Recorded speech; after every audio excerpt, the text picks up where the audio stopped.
سلام دوستان عزیز، به روستای زیبای سراب افغانستان خوش آمدید. امروز فصل دیگری از داستان زندگی ما آغاز می شود. هر روز که می گذرد بیشتر با زندگی روستایی انس می گیریم و قدم های تازه‌ای برای ساختن آینده من بر می داریم. در این ویدیو بخشی از کارهای روزمره ما را خواهید دید. از رسیدگی به زمین و حیوانات گرفته تا لحظه های آرام و زیبایی که در دل طبیعت سپری می کنیم. زندگی روستایی همیشه آسان نیست، اما پر از درس های ارزشمند، صبر و امید است. ما هنوز در آغاز راه هستیم و برای ساختن خانه جدیدمان تلاش می کنیم. هر سنگی که جا به جا می شود، هر کاری که انجام می دهیم، ما را یک قدم به رویایمان نزدیکتر می کند. در میان تمام سختی ها، محبت خانواده، آرامش طبیعت و حمایت شما عزیزان به ما انگیزه می دهد که با قدرت ادامه دهیم. از صمیم قلب از همراهی و حمایت شما سپاسگزاریم. لطفاً برای ما بنویسید کدام بخش ویدیو را بیشتر دوست داشتید و دوست دارید در ویدیوهای بعدی چه چیز را ببینید. نظرات شما برای ما بسیار ارزشمند است. همراه ما بمانید تا ادامه این سفر زیبا با هم تجربه کنیم.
يلا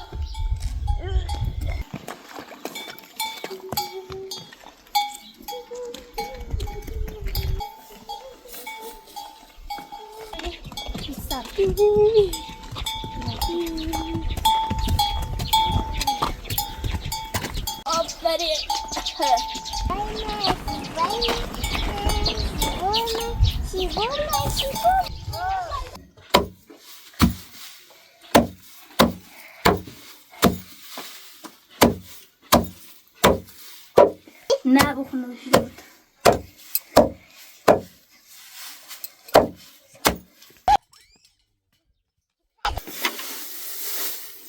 Kılaf tam böyle. Parası giden gidiyor. Hadi.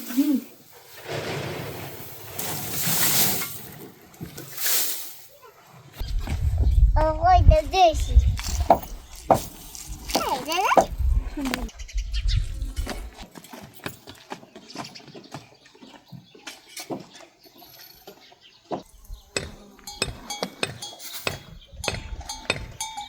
Надо приступать.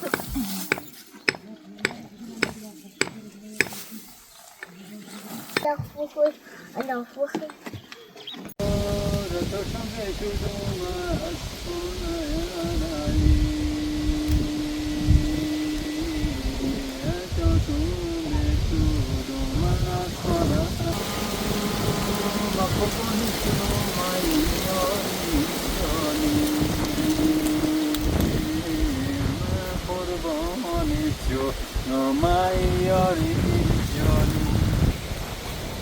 Багаж.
خوشمزه خیلی خوشمزه واقعا داشتیم در نطبه